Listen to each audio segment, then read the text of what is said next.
Hello, everyone. It's Adam, your host of the Baseball World Today podcast.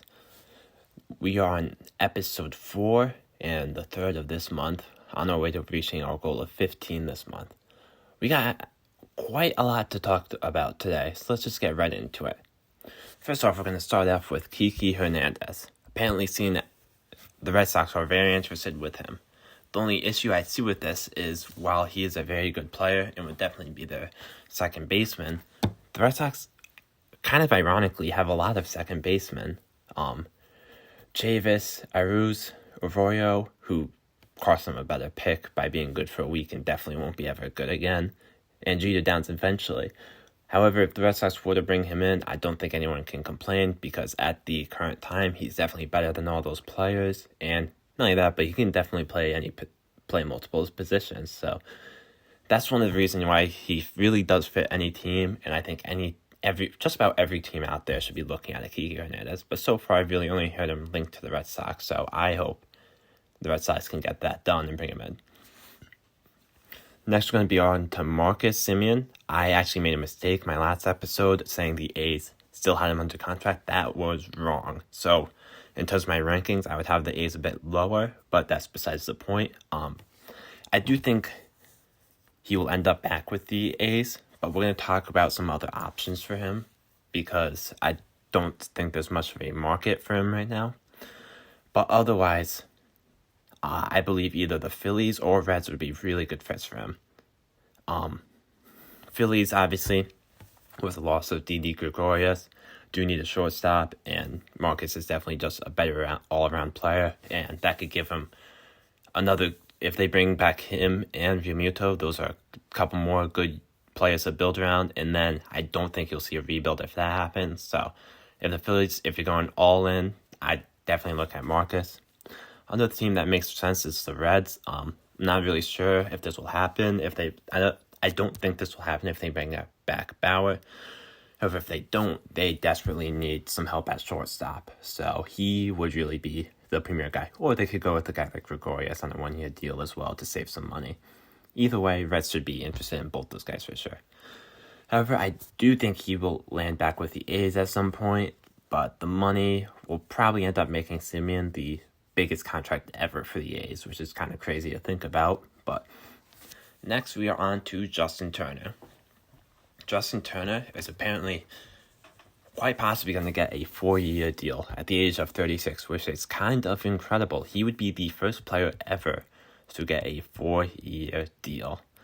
I predict he will go back to the Dodgers. I haven't really heard much about him with any other teams, but I'm almost nervous if he doesn't go back because as good of a player as he is, I think they'll get even a better player to replace him if they don't bring him back, like Arenado or DJ, and man, as if the Dodgers need to get any better. So yeah, I think he'll end up back there though. I'm not sure if they'll give him a 4-year deal, but he will definitely at least get 2 to 3, it seems like, which is very good for him and great for the Dodgers if that is the case. Next, we're going to be talking about Brad Hand. Brad Hand, it's apparently getting a lot of interest from the Mets, which is definitely a move that makes sense. Brad Hand was shocking to me when the Indians chose not to keep him for the $9 million. Man, that was such a shock. And then it was even a bigger shock to me that no one chose to take control of his $9 million contract and just pay him that and just get him straight up. But apparently he's not worth that much. I think he is, but that's besides the point. But yeah, anyway, Mets and Brad Hand would be a great fit for the Mets. They already brought in Trevor May, but throwing in Brad Hand to the mix would really solidify that bullpen, give them 2 solid guys in the pen, which then could become an elite pen if guys like Betances or like Steady. Actually, I need to make sure Dellin is on the team. I don't want to make another mistake.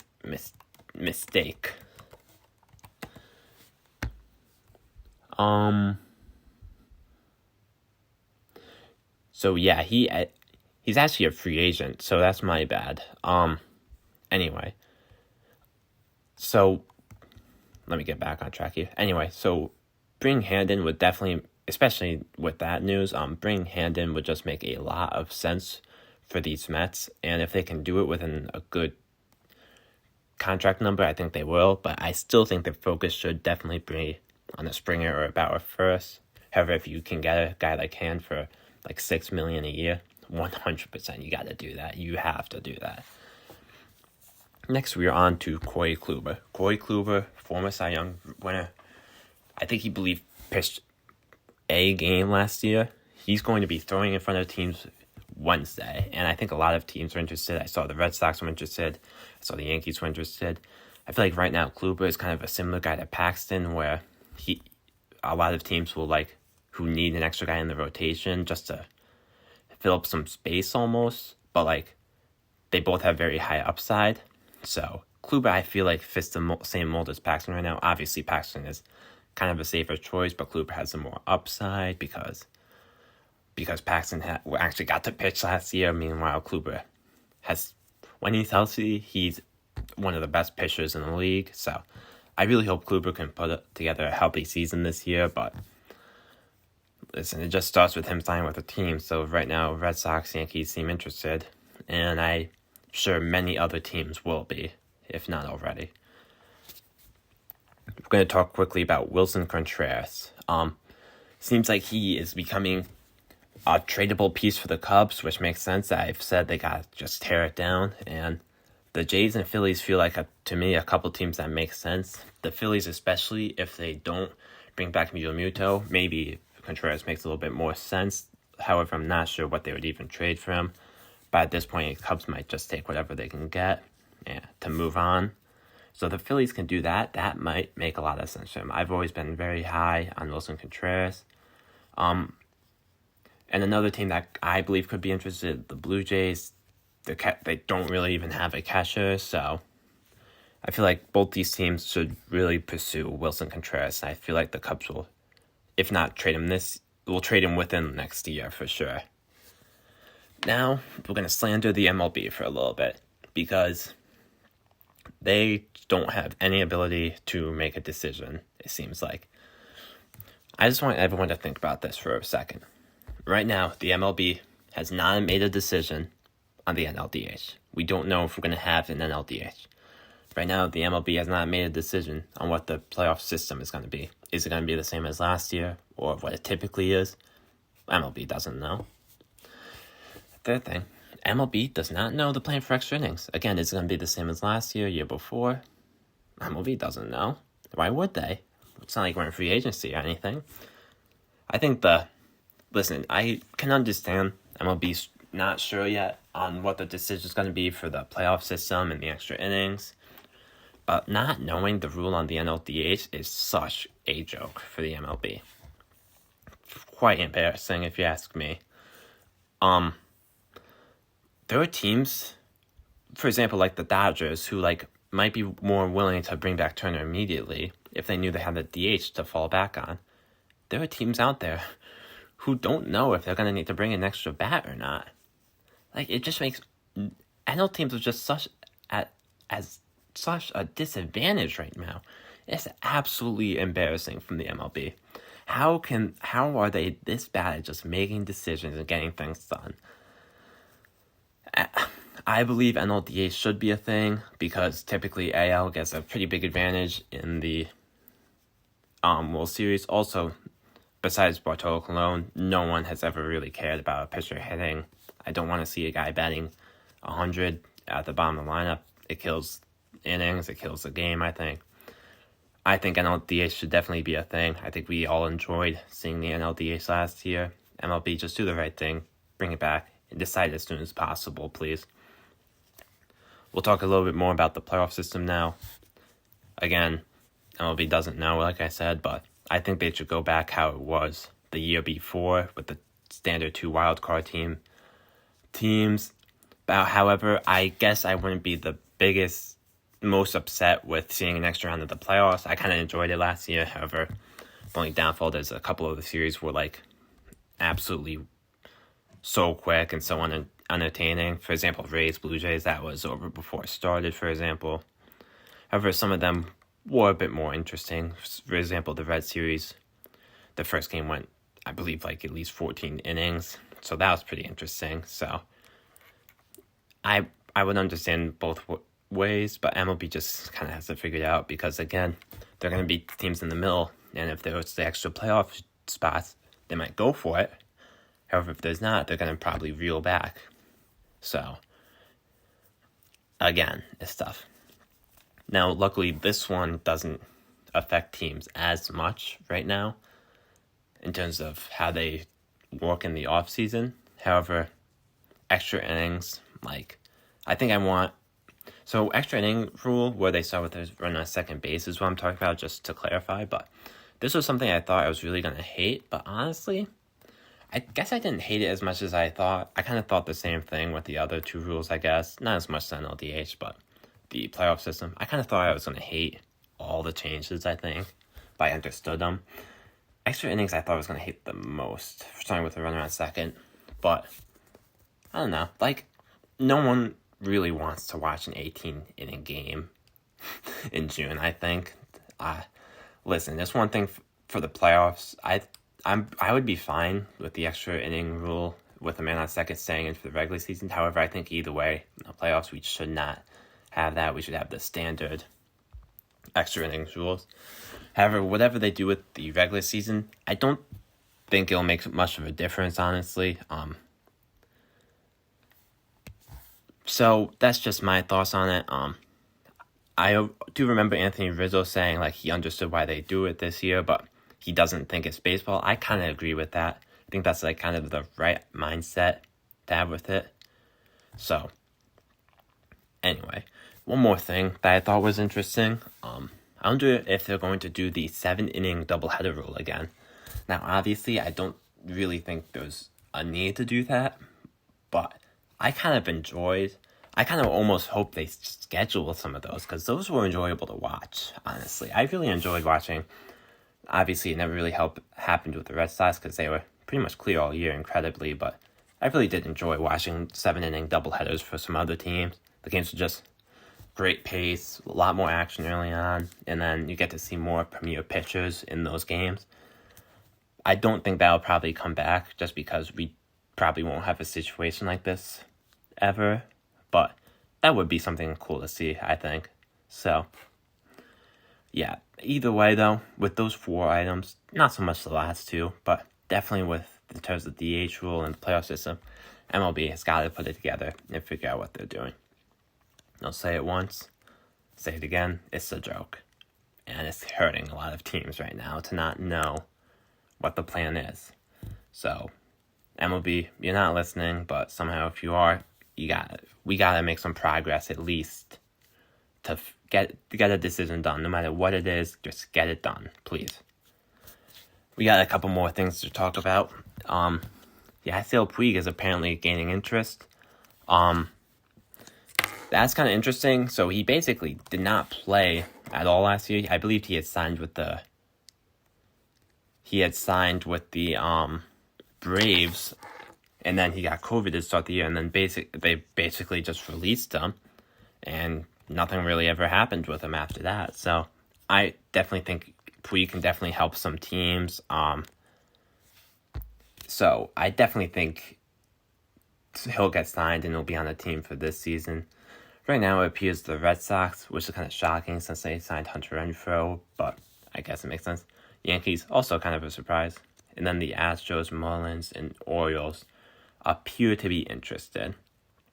But we don't know how much they really are interested yet. I don't think Puig is the highest on anyone's radar right now. So we'll just have to see where that goes.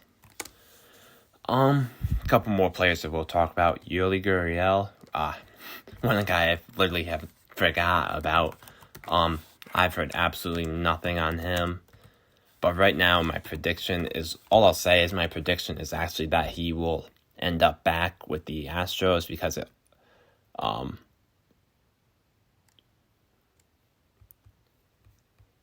so it looks like I might have made another mistake. It seems like he is coming back with the Astros already.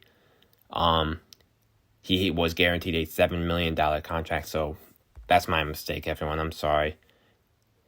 It seems he agreed to a 1-year extension on September 29th.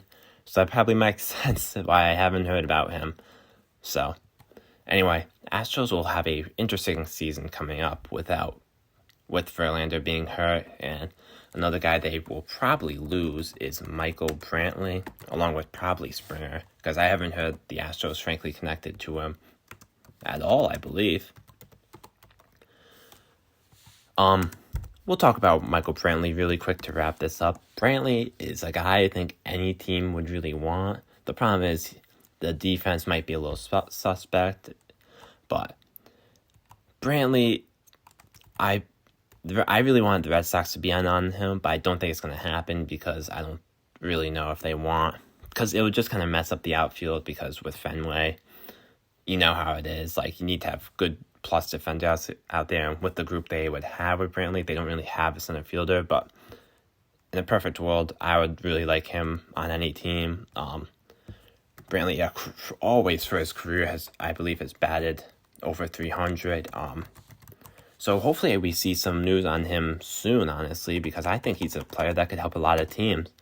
So I'm kind of surprised we have not heard anything. Just for some update on his stats last year, in 46 games, batted 300, 840 OPS. Last 4 years, his OPS has been over 800. Going back all the way to 2014, actually, besides 2016, we only played 11 games and was hurt. I, of course, traded for him very early on in fantasy, so yeah, of course. Anyway, such a productive hitter throughout his career. I'm going to be shocked if he doesn't get a solid contract. Only problem is coming off his age 33 season, but if you look at the numbers, you really can't tell. You really can't. So I kind of expect him to get a 3-year deal at a pretty good value. I think he's worth about $15 million a year. So that's kind of what I expect. I wouldn't be shocked if he gets more than that, though, certainly. But I also can't be shocked if he gets less, since nothing's happening and no one seems to have any interest in anyone. Anyway, so basically just to go over what I said, Kike Hernandez, perfect player for any team. Hopefully he'll end up with the Sox. Seems like that has some momentum. Marcus Semien probably will go to the Phillies, Reds, or A's. Most likely, I would predict the A's. Justin Turner seems like could be the first player ever to be 36 and get a 4-year contract. The oldest player currently to get a 4-year contract was Ben Zobrist in his age 35 year, which worked for about a year and then was pretty bad after. But anyway, Mets seemed like they were getting some momentum with Brad Hand. Kluber could be a very interesting piece. I wonder what the reports will be. I'll talk about that in the next episode, what the reports are about, how he threw on Wednesday. Wilson Contreras seems like he'll be traded next year. Not sure what the list of teams interested in is going to be, but I'm sure there'll be a couple like the Jays and Phillies that makes sense for both. MLB, got to make some decisions. DH, playoff system, extra innings, doubleheaders. Just make at least one in the next week so we can say you're making progress. And then otherwise, Puig and Brantley. Puig is starting to get interest. Yuli is actually on the Astros, so that's my bad. And Brantley we've heard nothing about, shockingly. But hopefully we hear something about him soon, because I feel like he's going to be like a hidden gem on this market. So yeah, that's basically all for today, everyone. Thank you all for listening. My hope is that this will actually end up being uploaded to YouTube. If that's true, I will put that on my Twitter. You can follow me at TheBaseballWOR2. Everyone, have a great day. Thank you for listening.